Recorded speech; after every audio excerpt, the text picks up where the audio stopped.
యేసుక్రీస్తు ప్రభునామములో చేర్చుకుని ఉన్న వీళ్ళందరికీ కూడా నేను హృదయపూర్వక వందనాలు తెలియజేస్తూ ఉన్నా. ప్రియమైన వాళ్ళరా, ప్రభువును బట్టి మనందరము కూడా దేవుని సంఘముగా మరి దేవుని పునరుద్ధానంలో మనందరము కూడా చేరి దేవుని బట్టి ఇంతవరకు దేవుని సహవాసంలో చేరి ప్రభునామాన్ని మరి ఆరాధించాం, కీర్తించాం. మరి కృపను బట్టి దేవుని వాక్య పరిస్థితుల్లోనికి మనందరం కూడా నడిపించబడ్డాం. కనుక మీరు వారి సమయంలో దేవుని వాక్యంలోనికి మనం కొద్ది సమయం మనం ధ్యానించినట్లయితే దేవుని పరిశుద్ధ గ్రంథాలను తెలిసినట్లయితే మొట్టమొదటిగా మొదటి సమూయేలు గ్రంథము 25వ అధ్యాయం 33వ వచనం. బైబిల్ అందరూ తెరవండి. మొదటి సమూయేలు గ్రంథము 25వ అధ్యాయము 33వ వచనం. నేను తీర్చు కొరటకును ఈ దినమున ప్రాణము తీయుటకును నేను నన్ను ఆపినందుకై నీవు ఆశీర్వాదము నందుదువు గాక. నీవు చూపిన బుద్ధి విషయమై నీకు ఆశీర్వాదము కలుగును గాక. ఆమేన్. ప్రార్థన చేసుకుందాం. మహోన్నతుడా, కృపగల దేవా, నీకు వందనాలు స్తోత్రాలయ్యా. ఈ శ్రేష్ఠ కృపను బట్టి ఇదిగో ప్రభువా, మీ వాక్కు పరిచయం చేరి ఈ వాక్యాన్ని ధ్యానించినకై మమ్మల్ని నిలిపిన దేవా వందనాలు. ఇంతవరకు ఇదిగో ప్రభువా, ఈ ఇదిగో తండ్రి కార్యక్రమాలు ఇంతవరకు మీరు నడిపించినందుకే వందనాలు. ఈ సమయంలో కూడా ఇదిగో ప్రభువా మాతో మాట్లాడమని ఇదిగో ప్రభా ఇచ్చిన దీదాశ్రయించడని అయ్యా, నేను కాదు కానీ నువ్వు మాట్లాడితే మాకు మేలు. శ్రేష్టమైన మీ ఆత్మ సంగతులే మాకు తెలియజేయమని అయ్యా, ఇదిగో ప్రభా ఈ సమయంలో అందరితో నీవి మాట్లాడమని మీ ఆత్మ నడిపించమని, చదవలేని దీవిస్తున్నాను, చదివిన వాళ్ళని దీవించమని వేడుకొస్తున్నాము తండ్రి. ఆమేన్. ప్రియమైన వాళ్ళరా, ఇక్కడ చదువుకున్న లేఖనంలో చివరి మాట, నీవు చూపిన బుద్ధి విషయమై నీవు ఆశీర్వాదము కలుగును గాక. ఇక్కడ చాలా ఇక్కడ మనం జాగ్రత్తగా పరిశీలిస్తే దేవుని కృపణతకై, దేవునిచే ఆశీర్వదించబడుటకై మనం ఏమై ఉండాలంట, మన బుద్ధి ఎంతో జాగ్రత్తగా ఉండాలి.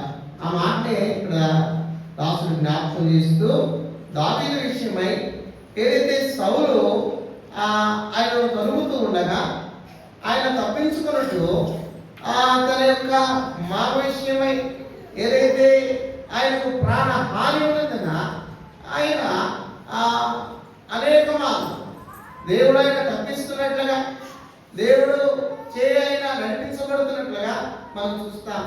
అయితే ప్రియమైన వాళ్ళారా, ఒక సమయమున ఊహలో సౌలు ఉంటుండగా దావీదుకు ఆ విషయం తెలిసి ఆయన చంపుటకు అది సరైన సమయమని ఆయన యోచించి ఆయన అక్కడ వెళ్ళి ఉండగా ఆ సమయంలో అక్కడ అనుకుంటాడు, ఏదైతే దావీదు మరి తన సౌలును ఏదైతే తన మామను చంపుటకై వెళ్ళి ఉన్నప్పటికీ కూడా తన దేవుడిని బట్టి నేను చంపుట తగదని ఆయన యోచించి ఆయన చంపకనే మరి వచ్చి ఉండగా తన బుద్ధి శ్రేష్టమైనదని ప్రభువు ఎదిగారు.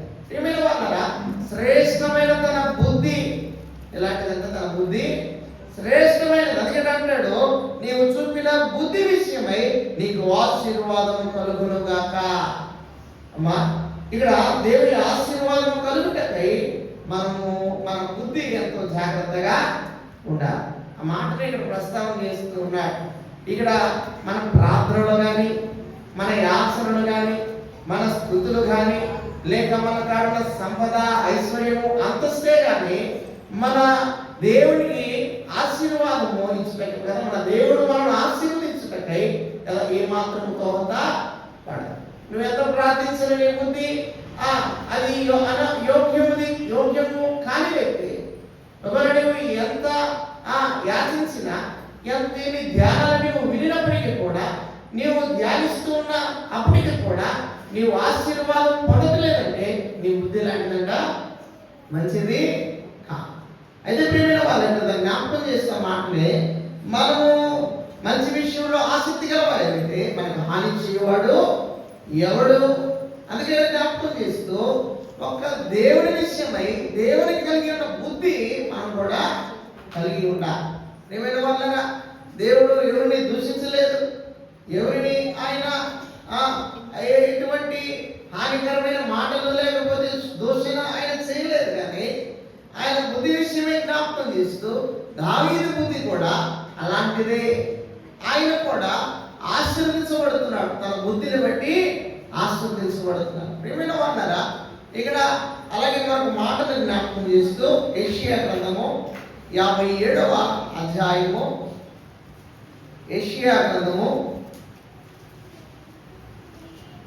57వ అధ్యాయము 19వ వచనం.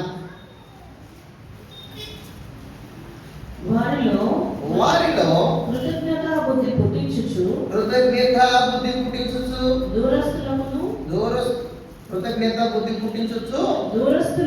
దూరస్తులకును సమీపస్తులకును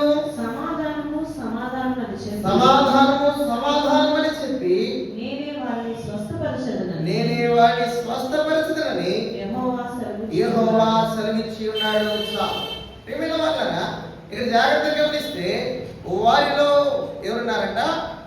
కృతజ్ఞత బుద్ధి కదా. ఏదైతే క్రీస్తు మన విషయమై దోహదపడుతున్న ప్రతి ప్రయాసను బట్టి కృతజ్ఞత గలవారమై ఉండాలి. కొన్ని సమయంలో ప్రియమైన వాళ్ళారా, మనం ఏం చేస్తామంటే ఏదైనా సహాయాన్ని మనం పొందినప్పుడు మనం వారికి కృతజ్ఞతలు చెప్తాం. అయ్యా నీకు కృతజ్ఞతలు, నీకు థ్యాంక్స్ అంటాం. అయితే ప్రియమైన వాళ్ళారా, ఏదైతే కృతజ్ఞత భావాన్ని మనం తెలియజేస్తున్నామో అది బుద్ధి కలిగినదై ఉండాలి. కొన్ని సమయంలో ఏం చేస్తామంటే మనం పొందుకున్న సహాయానికి తిరిగి మనం వారికి బదులు సహాయం చేయకపోగా మనం ఆ కృతజ్ఞతతో ఆ మాటతో మనం సరిపెట్టుకుంటాం. అందుకని జ్ఞాపకం చేస్తూ ఆ కృతజ్ఞత భావం కలిగి మనం ఉండాలి. కృతజ్ఞతలో ఉంటున్న భావన ఏదైతే ఉందో అటు ఆ క్రియ మనలో ఉండాలి. ఇక్కడ ఏదైతే దావీదు తన ఏదైతే సౌలును చంపగలిగి కూడా చంపలై ఉంటున్న పరిస్థితిని బట్టి తన బుద్ధి మంచిదని దేవుడు ఆశీర్వదిస్తూ ఉన్నాడు. ఈనాడు మనం చేయగలిగిన పాపాన్ని కూడా చేయకుండా ఉన్నప్పుడు, మనం వెళ్ళకూడాల్సిన పరిస్థితిలో కలిగి కూడా వెళ్ళనప్పుడు, మనం ఏదైతే ప్రభుకు హేయమైన కృత్యములు కార్యములు చేయకూడనప్పుడు, మనం దేవునికి యోగ్యమై నిలిచినప్పుడు ఉన్నప్పుడు నీవు ఆశీర్వదించబడుతున్నావు. ప్రియమైన వాళ్ళారా, ఆశీర్వాదం బట్టి మనం ఏమవుతున్నామంటే దేవునికి ఇష్టలుగా. అందుకే బైబిల్ గ్రంథంలో అనేక మార్లు బుద్ధి కలిగిన వారు, బుద్ధి లేని వారు, జ్ఞానులు, జ్ఞానం లేని వారు అన్నట్టు దినములు చెడ్డవి కనుక నీ సమయంలో పోలేవుగా సద్వినియోగం చేసుకున్నట్లు ఆ జ్ఞానుల వలె కాక జ్ఞానుల వలె నడుచుకోండి. ప్రియమైన వాళ్ళారా, ఆ జ్ఞానులు ఉన్నారు. అయితే పరలోక రాజ్యములకు నీవు వారసులు కనుక నీవు జ్ఞానం కలిగి ప్రవర్తించాలి. దేవునికి ఏది అనుకూలం? ఇప్పుడు నీవు చేయగలిగినట్లయితే ఒక క్షణంలో పాపం చేయొచ్చు, కానీ నీవు చేయనప్పుడు నీవు ఆశీర్వదించబడుతూ ఉన్నావు. నీవు దేవునికి యోగ్యునిగా కనబడుతూ ఉన్నావు. అందుకే యోబుని గురించి జ్ఞాపకం చేస్తూ, నోవాహుని గురించి జ్ఞాపకం చేస్తూ ఆయన ఆగుతున్న పాపము లేక చీకటిలో ప్రకాశిస్తూ ఉన్నాడు. ఆయన నిజమైన దేవుణ్ణి కనుగొన్నాడు. ఎవరు చెప్పారు? నోవాహుకు ఎవరు చెప్పలా, వెతికాడు, కనుగొన్నాడు. ప్రభువుని బట్టి నిజమైన దేవుణ్ణి కనుగొన్నాడు. ఈనాడు కదా దేవుని మందిరానికి రావాలంటే ఏం చేయాలి? పిలవాలి. ఒకవేళ వీళ్ళు పిలవలేదు అనుకోండి, మమ్మల్ని పిలవాల, మమ్మల్ని ఆహ్వానించాల, మమ్మల్ని ఎవరు ఇన్విటేట్ చేయలేదు. ఒకవేళ చేస్తే మేము వస్తే ఎవరు మమ్మల్ని మమ్మల్ని ఎవరు అక్కడ మేము వెళ్ళిన సమయానికి మమ్మల్ని ఎవరు కూడా అక్కడ ఎదుర్కొనలేదు. ఏమైనా వాళ్ళగా ఇలాంటి పరిస్థితులు మనం చూస్తూ ఉన్నాం. అయితే నీవు యోగ్యమైన కార్యములు చేయనప్పుడు కూడా దేవుడికి అంతే బాధ కలుగుతుంది. ఇక్కడ ఆశీర్వదించబడుతున్నా ఎప్పుడన్నప్పుడు నీవు దేవునికి బుద్ధి కలిగిన ఆ పరిస్థితుల్లో ఉన్నప్పుడు అలాగే రెండో మాట ఇక్కడ జ్ఞాపకం చేస్తూ ఏదైతే నువ్వు కృతజ్ఞత బుద్ధి గలవాడై ఉంటావు. అందుకే దేవుని పరిశుద్ధ గ్రంథంలో ఆ కొత్త నిబంధనలో ఒక ధనవంతుడను, పాత నిబంధనలో ఒక ధనవంతుడే మనకు జ్ఞాపకం చేస్తాడు. మొట్టమొదటిగా పాత నిబంధనలో దావీదు మనం చూస్తా.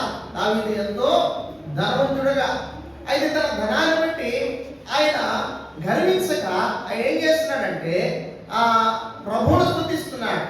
నేనున్న స్థితి, నా అన్నదమ్ములలో నేను ఎంతో హీనుడను.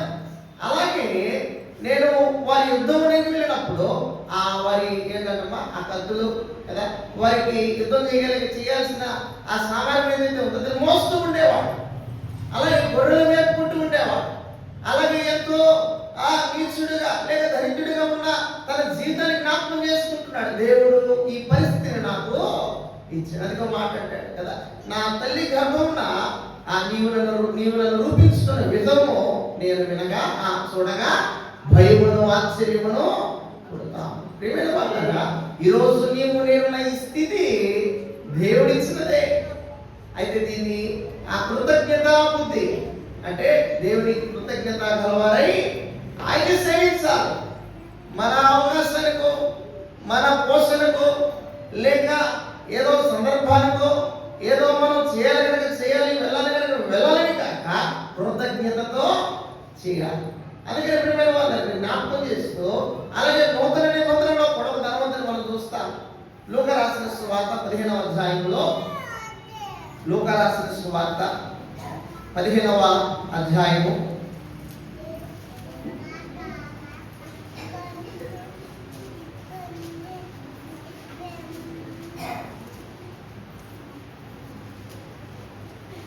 12వ వచనం. లూకా రాసిన సువార్త 12వ అధ్యాయంలో 19వ వచనం.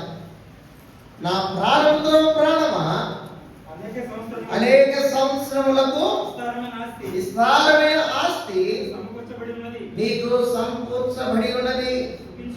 సుఖించుము, త్రిలము, త్రాగుము, సంతోషించమని చెప్పుకొనుచున్నాను. చాలు. ప్రియమైన వాళ్ళరా, ఇక్కడ కూడా ఒక ధనవంతుడు ఉన్నాడు. ఈయన ఏం చేస్తున్నాడంటే తనకి కలిగిన ధనాన్ని బట్టి లేక ఆ సంవత్సరంలో తనకి పండిన ఆ యొక్క పంటలు బట్టి నా ప్రాణమా తిరుము, త్రాగుము, సుఖించు, సంతోషంగా ఉండు.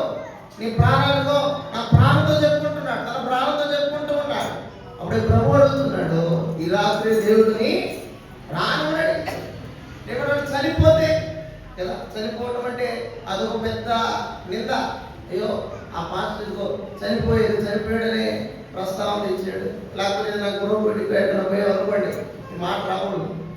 దీవెన ఆశీర్వాదాలే, లేకపోతే ఇంకా వర్ధిల్లడమే కావాలి. అయితే ప్రేమైన వాళ్ళరా, నమ్మినా నమ్మకపోయినా, ఇష్టపడకపోయినా దినపరమైన వాళ్ళు చనిపోవాలి. అయితే దీని గురించిన ప్రస్తావన జ్ఞాపకం చేస్తూ ఒక ధనవంతుడు అయితే సంతోషిస్తున్నాడు. ప్రభువా, నీవు నాకు ఇచ్చిన ఈ స్థితి గొప్పది, నీవు నాకుంటే చాలు. ఏ విషయంలో కూడా గర్వం లేదు, అహంకారం లేదు, ఎటువంటి అతిశయం లేదు. అయితే ఇక్కడ ధనవంతుని జ్ఞాపకం చేస్తూ ఈయన తనకు కలిగిన ఆ పంటలను బట్టి కదా వెంటనే ఏం చేయాలి, పొట్లను తీసేయాలి, తీసేయాలి. అదిగా ఆ మొత్తాన్ని దాంట్లో సమృద్ధిగా ఉంచాలి. ప్రియమైన వాళ్ళు ఎందుకు ఇవన్నీ మనకున్న కదా, ఒకవేళ తల్లిదండ్రులు బిడ్డలను ప్రేమించినట్లుగా లేక బిడ్డలు తల్లిదండ్రులను ప్రేమించినట్లుగా ఏ తల్లిదండ్రులకు వారి కోసం జరగట్లేదా? ఎందుకు వారు కష్టపడుతున్నారు? వారి బిడ్డలను బట్టి వారు ప్రయాస అయ్యో నా బిడ్డ వస్తువులు వాడు ఎదిగినప్పుడు వాడు ఆ గృహం లేనట్టుగా ఉండకూడదు. వాడు నడిచినప్పుడు ఏదో వాడికి వాహనం లేనట్టుగా, చెప్పులు లేనట్టుగా వాడు ఉండకూడదు. ప్రియమైన వాళ్ళగా ఇలా ప్రయాసపడుతున్నప్పటికీ అక్కడ ఏమవుతుందంటే ఎంత మాత్రం ఒకరి పట్ల ఒకరు కదా ఆ మంచి బుద్ధి లేదు. అందుకే ఇక్కడ జ్ఞాపకం చేస్తూ ఆ మంచి బుద్ధి గలవారై ఉన్నట్లుగా దేవుడు ఆశీర్వదిస్తూ ఉన్నాడు, దేవుడు నడిపిస్తూ ఉన్నాడు. మరొక మాటను జ్ఞాపకం చేస్తూ దయచేసి 2వ సమూయేలు గ్రంథము 19వ అధ్యాయం రెండవ సమూయేలు గ్రంథం. బైబిల్ ఉన్నది తెరవండి. మరి ఎవరు నా సైట్ ఉండదు, నేను కూడా మీ సైట్ చూస్తా ఉన్నాను. ఆ బైబిల్ దయచేసి వీళ్ళు తాకుంటే తెచ్చుకోండి. రెండవ సమూయేలు గ్రంథము 19వ అధ్యాయము 24. బైబిల్ లేనట్టున్నాయి చాలా మందికి, నా సైట్ చూస్తా ఉన్నాను. ఉంటే తెరవండి, ధ్యానించండి. రెండవ సమూయేలు గ్రంథము 19వ అధ్యాయము 24వ వచ్చిన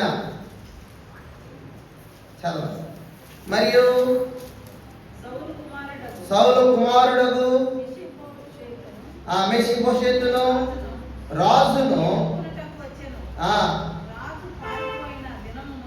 రాజు పారిపోయిన దినము మొదలుకొని అతడు సుఖముగా తిరిగి వచ్చిన నాటి వరకు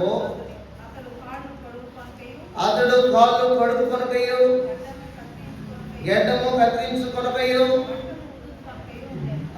ఏదంటే బట్టలు ఉదుకుకొనకయు ఉండెను. ఏమైనా వాళ్ళరా ఏదైతే ఇక్కడ మాట్లాడుతున్నట్లుగా మెఫీబోషెతు తన తండ్రి అయిన ఏదైతే ఆ యొక్క తండ్రిని కోల్పోయిందిన తన తండ్రిని బట్టి ఇక్కడ ఏమవుతున్నాడంటే ఏదైతే దావీదు ఆయన ఆదరించాడు, తన ఇంటి చేర్చుకున్నాడు. అయితే ఈయన పారిపోయి ఉండగా ఈయన తన రాజ్యంలో ఏదైతే తన కుమారుని చంపలేక, దావీదు తన కుమారుని చంపలేక ఈయన తిరుగులాడుతూ ఉండగా ఈయన వచ్చినంత వరకు ఆయన ఏమైనాడంట, ఆయన బట్టలు ఉతుక్కోలేదు. పైనుంచి అంటాడు గడ్డం తీసుకోలే, కాళ్ళు కడుక్కోలేదు, గడ్డం తీసుకోలేదు, కాళ్ళు కడుక్కోలేదు. అలాగా తన జీవితం ఎలా ఉందంటే ఆయన లేని లోటు ఆయన కనబడతా ఉంది. ప్రియమైన వాళ్ళారా, ఈనాడు మనకున్న బాధ, మనకున్న పరిస్థితులు జ్ఞాపకం చేసుకుంటే ఎవరైనా చనిపోయారనుకోండి మన కుటుంబంలో, లేకపోతే ఏదైనా తల్లి, లేకపోతే తండ్రి, లేకపోతే బిడ్డ, ఏదైతే ఈ ప్రస్తావన ఏదైతే ఉందో, అమ్మ ఆ ఏడ్చేదానికైనా నీకు బలం కావాలి కదా, 2 ముద్దలు తిను, లేకపోతే ఇదిగో భర్త పోతే పోయేళ్ళే, ఇదిగో 2 ముద్దలు తిను, నువ్వు ఏడ్చేదానికైనా నీకు శక్తి కావాలి కదా. ఆనాటికే వారు పోషణం, ఆనాటికే వారు తమ ఆరోగ్యాలను లేక తమ ఆ పరిస్థితుల్లో వారు బలపరుచుకున్నట్లుగా, లేకపోతే వారు మర్చిపోయినట్లుగా మనం చూస్తున్నాం. అదే మెఫీబోషెతు ఏదైతే దావీదు తన రాక వరకు ఎప్పటి నుంచి అంట అక్కడ మాట్లాడుతూ ఉన్నాడు. మరియు సౌలు కుమారుడకు మెఫీబోషెతు రాజును ఎదుర్కొనుటకు వచ్చును. రాజు పోయిన దినము మొదలుకొని అతడు సుఖముగా తిరిగి వచ్చినంత వరకు ఏం చేశాడంట, అలాగనే ఉన్నాడు. సరైన తిండి లేదు, సరైన బట్టలు లేవు, సరైన ఆ యొక్క ఏదైతే సుగంధ ద్రవ్యాలు ఏవైతే రాజుకు వారు సిద్ధపరుస్తారు, ఇవేమీ లేవు. ఎందుకనంటే ఆయన బాధలో ఉన్నాడు. ప్రియమైన వాళ్ళ బుద్ధి కలిగిన పరిస్థితి, లేకపోతే ఏదైతే ప్రభువును బట్టి ఆ ప్రభు యొక్క కృపను బట్టి ఆశీర్వాదాలను బట్టి వరుణ పరిస్థితిని చూస్తున్నా ప్రేమించాడు దావీదును, తప్పేయాల్సిన పరిస్థితి, లేకపోతే ఆయనను తరిమి వేయాల్సిన పరిస్థితి తీసుకొచ్చి తన ఇంట్లో పెట్టుకున్నాడు. రాజు భోజనం. ప్రేమైన వాళ్ళ ఈరోజు దేవుడు కూడా విసర్జించబడాల్సిన మనలను పిలుచుకొని ఆయనతో కూడా కూర్చోబెట్టుకున్నాడు. ఆయనతో కూడా కలిసి విందులో పాల్పొంపులిచ్చాడు. ఆయనతో కూడా కలిసి సంతోషించమంటున్నాడు. అయితే మనం ఎలా ఉన్నామంటే ఆయన ఏం చేశాడంటే మన కొరకు ఎంతో త్యాగాన్ని చేశాడు. మనం ఏం చేస్తున్నాం ఆయన కోసం ఒక గంట కూర్చోలేము, లేకపోతే ఆయన కోసం ఆయన సిద్ధపడలేము, ఆయన కొరకు ముందుగా మనం ఏర్పాటు చేసుకోలేము, ఆయన కొరకు మన ఆలోచనలు మనం ఆయనకి ఇవ్వలేము, మన హృదయానికి ఇవ్వలేము, మన సమయానికి ఇవ్వలేము. మనకు నచ్చిన సమయంలో మనం వస్తాం కదా, మనకు నచ్చిన టైంలో మనం పోతాం. ప్రియమైన వాళ్ళారా, మెఫీబోషెతులో ఉన్న కృతజ్ఞత ఎందుకంటాడు, కృతజ్ఞత భావం. అందుకే ఆయన మాటలో కూడా జ్ఞాపకం చేస్తాడు కదా, యెషయా గ్రంథము 57 యెషయా గ్రంథము 57:19లో వారిలో కృతజ్ఞత బుద్ధి పుట్టుచు. ఏం పుట్టిందంటమ్మా? కృతజ్ఞత బుద్ధి. ప్రియమైనవారా, దేవుడిని బట్టి నీ బుద్ధి ఎలా ఉంది? దేవుడి విషయంలో నీ బుద్ధి దేవుని ఆశీర్వాదం పొందేలా ఉందా? దేవుని ఆశీర్వాదాన్ని పోగొట్టుకునే విధంగా నువ్వు ప్రార్థన చేస్తే నీకు ఆశీర్వాదం కలగదు. నీవు ఆ యొక్క వర్తమానంలో లేక దేవుడిని నీవు ధ్యానిస్తేనో నీకు ఆయన ఆశీర్వాదం కలగదు. లేకపోతే నీకు ధనం ఆస్తుందనో దేవుని ఆశీర్వాదం కలగదు. నువ్వు ఇస్తున్నావనో నీవు చేస్తున్నావో నీకు ఆశీర్వాదం కలగదు. నీ బుద్ధి ఎలా ఉంది? నీ బుద్ధి ఎలా ఉండాలండి? స్వస్థ బుద్ధిగా ఉండాలి. కృతజ్ఞత బుద్ధి. ప్రియమైన వాళ్ళ బుద్ధి కలిగిన వారి విషయంలో దావీదు ప్రథముడు. ఆయన తన శత్రువు లేక ఏదైతే మెఫీబోషెతును తన ఇంట చేర్చుకున్నాడు. చంపేస్తాడేమో, లేకపోతే కదా రాజులకి ఎక్కువ ఉంటాయి ఆలోచన. అయితే ప్రియమైన వాళ్ళ ఆయన ఎంతో ప్రేమను దానికి తగినట్టుగా మెఫీబోషెతు కూడా ఎలా ఉన్నాడు? ఇష్టకరంగానే ఉన్నాడు. ఆయన వెళ్ళిన నాటి నుండి వచ్చినంత వరకు ఆయన ముఖం గడుపుకోవాలా, కాళ్ళు గడుపుకోవాలా, గడ్డం తీసుకోవాలా, లేకపోతే తన బట్టలు మార్చుకోవాలా. ఎంత బాగుపడి ఉంటాడు కదా. ప్రియమైన వాళ్ళ ఈనాడు దేవుడి విషయంలో కూడా మన ఆశ నిరీక్షణలు, మన బుద్ధి ఎలా ఉంది జ్ఞాపకం చేస్తున్నాడు. అలాగే దయచేసి 2వ సమూయేలు గ్రంథము, అలాగే లూకా రాసిన సువార్త 17వ అధ్యాయం 16వ వచనాన్ని మనం చూద్దాం. లూకా 17:16.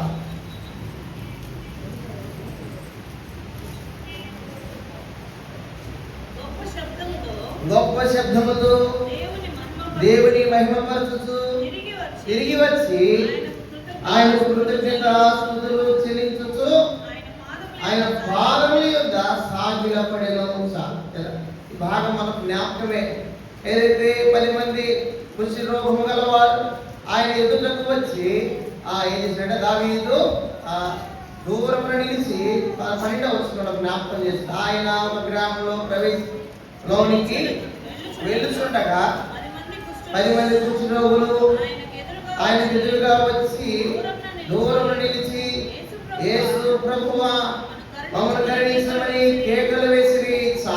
ప్రియమైన వాళ్ళ కేకలు వేశారు ప్రభు సహాయానికి, ప్రభు కృపకై, ప్రభు ఆశీర్వాదానికి కేకలు వేశారు. అయ్యా మమ్మను కరుణించు ప్రభు అడుగుతున్నాడు. 14వ వచనంలో ఆయన వారిని చూచి మీరు వెళ్ళి మిమ్మను యాజకులకు కనపరుచుకొనిడి వారితో చెప్పెను. వారు వెళ్ళుచుండగా శుద్ధులైరి. వారిలో ఒకడు తనకు స్వస్థత కలుగుట చూసి గొప్ప శబ్దముతో దేవుని మహిమపరచుచు తిరిగి వచ్చి ఆయన కృతజ్ఞతాస్తుతులు చెల్లించుచు ఆయన పాదముల మీద వేసినట సాగిలపడ్డాడు. బుద్ధి 10 మంది ఉన్నారు, 10 మంది శుద్ధులయ్యారు. అయితే ఒకడే కృతజ్ఞత బుద్ధి కలిగి ప్రభు యొద్దకు వచ్చాడు. ఆయన కృతజ్ఞతాస్తుతులు చెల్లించాడు. ప్రియమైన వారా, ఈనాడు మన బుద్ధి విషయమై ఇదే తప్పుడు పదమే కాదమ్మా. ఇది మనలో ఉన్న ఒక లక్షణం. ఏదైతే ఈ బుద్ధి ఉంటున్నదో ఇది ప్రభువును తిరిగి స్తుతించేదిగా ఉండాలి. ప్రభువుని గురించి ప్రలాపించేదిగా ఉండాలి.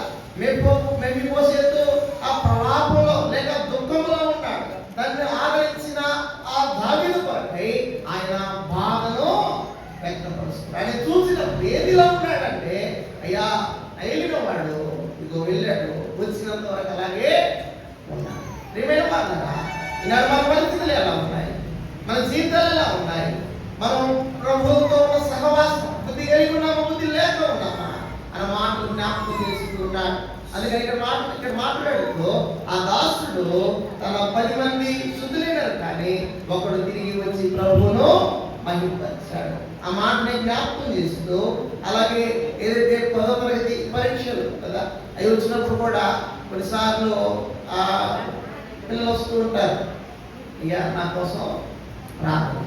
ఇంకా కొంతమంది ప్యాడ్కి పెన్నుకి కదా వీటికి కూడా ఏం చేయాలి, ప్రార్థన. ఇంకా ఆవిడైతే ప్రతిరోజు వచ్చి చేయించుకుంటారు పరీక్ష గ్రూప్ 1 గ్రూప్ 2 గ్రూప్ 1 మళ్ళీ గ్రూప్ 2కి ఖచ్చితంగా ప్రార్థన.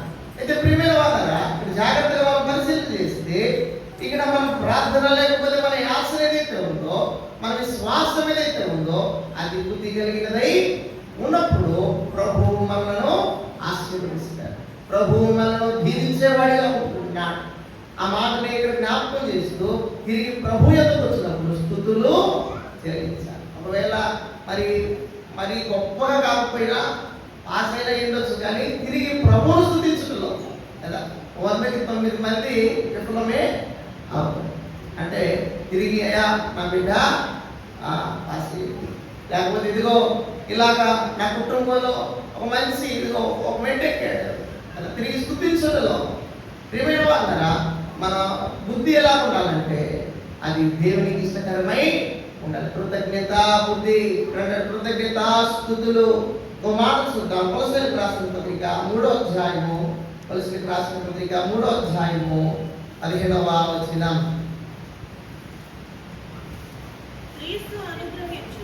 క్రీస్తు అనుగ్రహించు సమాధానము మీ హృదయములలో ఏలుచుండనీయుడి. ఇందుకొరకే మీరు ఒక శరీరముగా పిలువబడి మరియు కృతజ్ఞులై ఉండుడి. ఏమైందంటమ్మా? కృతజ్ఞులై ఉండాలి. కృతజ్ఞత ఏమో కానీ తిరుగుబాటు మటుకు చాలా బాగా ఉంటుంది. అంటే ప్రభువును స్తుతించకపోయారు, తిరిగి మరలా దోషణ, తిరిగి ప్రభు విషయంలో మరలా ఒక రకమైన వేదం. ఏమైనా ఇంకా ఇలాగే ఉంచావు, ఏమైనా ఇంకా ఆశీర్వదించలేదు అని ఇంకా ఏం కనపరచలేదు. ఏమైనా మాట్లాడతా ప్రభు చేసిన మేలకై మనం స్తుతించకపోగా తిరిగి దూషించినప్పుడు కదా ఆయనకు ఎలా భయం కలుగుతుంది అని ఇక్కడ మాట జ్ఞాపకం చేస్తూ మనం కృతజ్ఞత కలిగి ఉండాలి. కృతజ్ఞత కలిగి ఉండాలి, ఆ స్తుతులు చెల్లించాలి, ఆ భావంతో ఉండాలి, కృతజ్ఞులై ఉండాలి. ఇక్కడ మాట్లాడాడు మరియు కృతజ్ఞులై ఉండు. కనుక ప్రియమైన వాళ్ళారా ఇట్టి కృతజ్ఞతలు బట్టి మన దేవుడు మహిమపరచబడుతున్నాడు. ఏదైతే దావీదు జీవితంలో మనం చూసాము, దావీదు చేయగలిగి కూడా చేయక ఆయన ఏం చేశాడంటే పోయి ఆ గుహలో ఉన్న సౌలు ఆ బట్టను కదా కొద్దిగా దించుకొని వచ్చాడు. తన సైన్య అధిపతి చెప్తే నువ్వు ఏడున్నావు, ఇదిగో నేను వెళ్ళి వస్త్రాన్ని ఇదిగో తెచ్చాను, బట్టలు తెచ్చాను, నువ్వు ఎక్కడున్నావు అంటే చంపగలిగి కూడా చంపక వచ్చి తన ఏదైతే అధికారిని హెచ్చరిస్తూ ఉన్నాడు. నువ్వేం చేస్తున్నావు? నేను చంపటం కూడా వెళ్ళొచ్చాను. భయపడిపోయాడు. అమ్మో దావీదు నన్ను చంపలేదు, నన్ను చంపగలిగి కూడా చంపలేదు, నన్ను హతము చేయగలిగి కూడా చేయలేదు అని ఎంతో ఎంతో ప్రేమైన వాళ్ళు ఆ సమయంలో అక్కడ జ్ఞాపకం చేస్తూ తన మామ విషయమై ఇదిగో నేను నా దేవుడు గొలియాతును చంపినప్పుడు నా వెనుకనే ఉన్నాడు. అలాగే ఆ సౌలు విషయంలో కూడా అయ్యా తన కుమార్తెను ఇచ్చాడు, ఒక అధికారాన్ని ఇచ్చాడు, ఎంతో ఆశీర్వాదాన్ని ఇచ్చాడు, ప్రేమించాడు. అలాగే సౌలు కొంత క్షేమాన్ని కూడా దావీదుకి ఇచ్చాడు. నేను ఎలా చంపుతాను? దావీదు సౌలుని ఎలా చంపుతాడు? చంపలేడు. అందుకే ఆయన హెచ్చరించాడు. అయితే మొత్తానికైతే ఆయన చనిపోయాడు. తిరిగి ఇంటికి వచ్చినంత వరకు మేబీపోసేది ఎలా ఉన్నాడంట, మా ఇంకా ఎవరైనా ఉన్నారా? ఆయన మనవడిలో కదా ఒక ఆయన ఉన్నాడు, పలానా ఇంట్లో ఉన్నాడు. ఎవరైతే అక్కడ జోనతాను అలాగే దావీదు మాట్లాడుకుంటున్నారు, సహోదరులు మాట్లాడుకుంటున్నారు, స్నేహితులు, సహోదరులు కాదు స్నేహితులు, మీరు మాట్లాడుకుంటారు. అయ్యా ఒక నిబంధన చేసుకున్నా, నీవు నేను కానీ మనము బ్రతికి ఉండినప్పుడు మనం ఏం పెట్టాలంట, నీ బిడ్డలుగా నా బిడ్డలుగా నీవు శాంతి ప్రియమైన వాళ్ళ మాటకు లోపడి ఏదైతే ఇచ్చిన ఆ మాటకు లోపడి తన బిడ్డల సైతము అందులో చంపక దగ్గర చేర్చుకుంటా ఉన్నాడు. ఈ మాటకున్న విధేయత, ఆ మాటకి ఇచ్చిన తన బుద్ధి విషయమై ఇక్కడ దాసుడు మనకి జ్ఞాపకం చేస్తున్నాడు.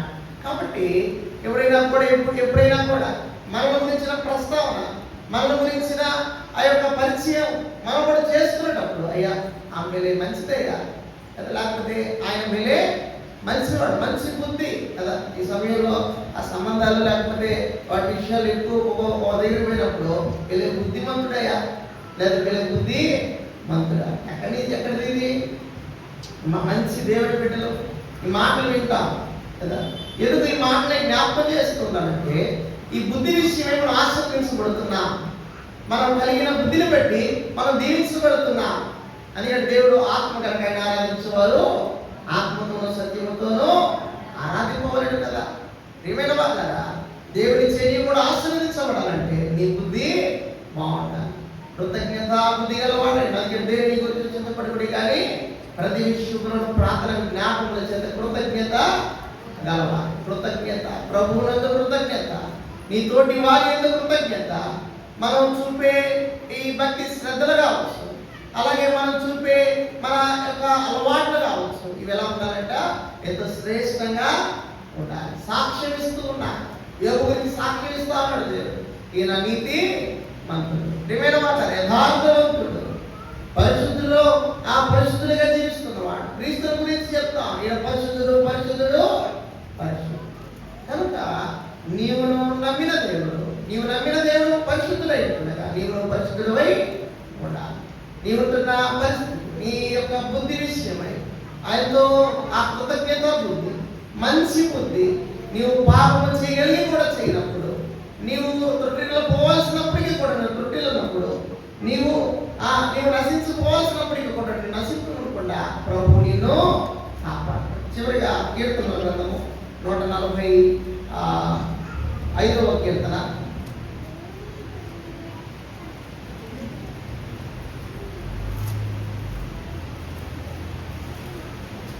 145వ కీర్తన 9వ వచ్చిన 145. యెహోవా అందరికి ఉపకారి, ఆయన కనికరములు ఆయన సమస్త కార్యముల మీద ఉన్నవి చాలు కదా. అమ్మ యెహోవా అందరికి అపకారం చేసేవాడుగా, ఆయన అందరికీ ఉపకారి. నేడు మనము కూడా మన తోటి వారికి ఏం చేయాలంట, ఉపకారము చేయాలి.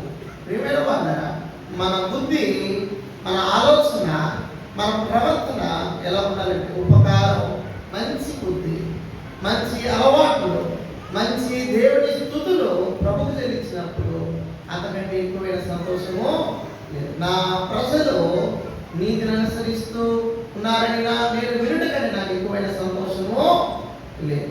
ఏమని అనుసరిస్తున్నారంట నీతి.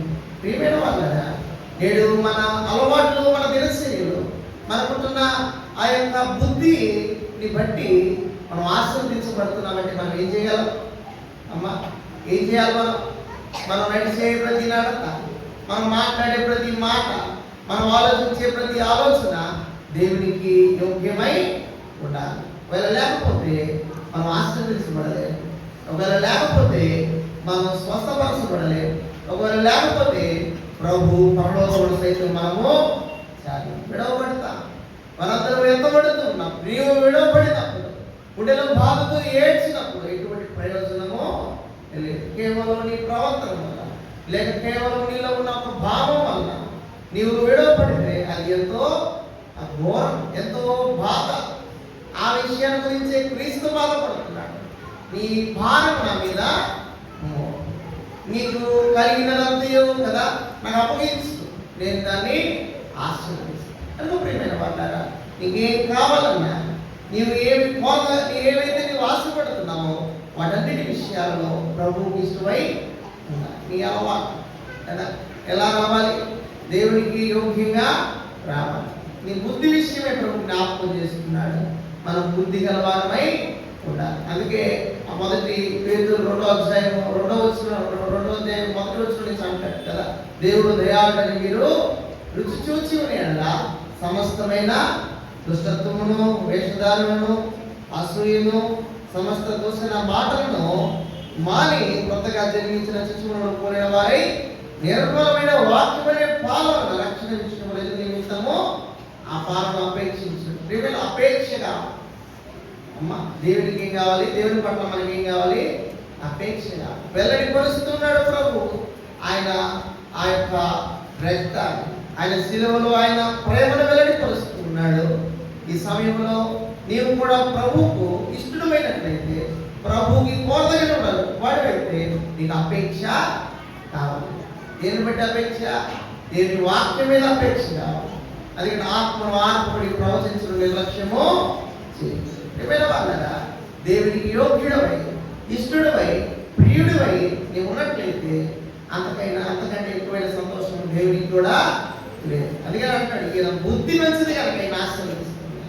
నీ బుద్ధిని బట్టి కూడా నీవు ఆశీర్వదించబడవు. కాబట్టి మన ప్రవర్తన ఎంతో జాగ్రత్తగా ఉండాలి. మన ప్రవర్తన ఎంతో జాగ్రత్తగా చూసుకోవాలి. కాబట్టి ఆ రీతిగా మనందరం కూడా ముందుకు సాగుదాం. దేవుడిని వాక్యం దీవించి ఆశీర్వదించుగాక. ఆమె ప్రార్థన చేసుకుందాం. మహోన్నత కృపల దేవ, వందనాలు స్తోత్రాలయ్యా. ఈ సమయంలో ఇదో ప్రభువా మాట్లాడిన ప్రతి మాటను బట్టి స్తోత్రాలు. మా హృదయాల్లో ఇదిగో మీ చిగురింప చేస్తున్న ఇదిగో ప్రభు మాటను బట్టి స్తోత్రాలు. ఇదిగో తండ్రి, మా హృదయాల్లో చిగురింప చేయండి. ఎందుకంటే ఫలింపమని ఇక్కడ ఇదిగో ప్రభు మా అలవాట్లు, మా బుద్ధి, మా ఆలోచన అయ్యా మీ పట్ల స్థిరులైనట్లుగా సహాయం చేయండి. యెహోవా ఉపకారి అన్న ఉపకారం మేము కూడా కలిగినట్లుగా సహాయం చేయండి. ఈ సమయంలో ఏదో ప్రభువా విన్న మా హృదయాలు, విన్న మా స్వరలు బట్టి మా కార్యాలు జరిగించండి. నేను సహాయం చేయండి. వేడుకొస్తున్నాము తండ్రి. ఈ సమయంలో అందరికి వందనాలు. మధ్యన పెద్దలు తాతలు ప్రార్థన ఇస్తారా? పైన కూడా మనం ప్రార్థన చేసుకున్నాం.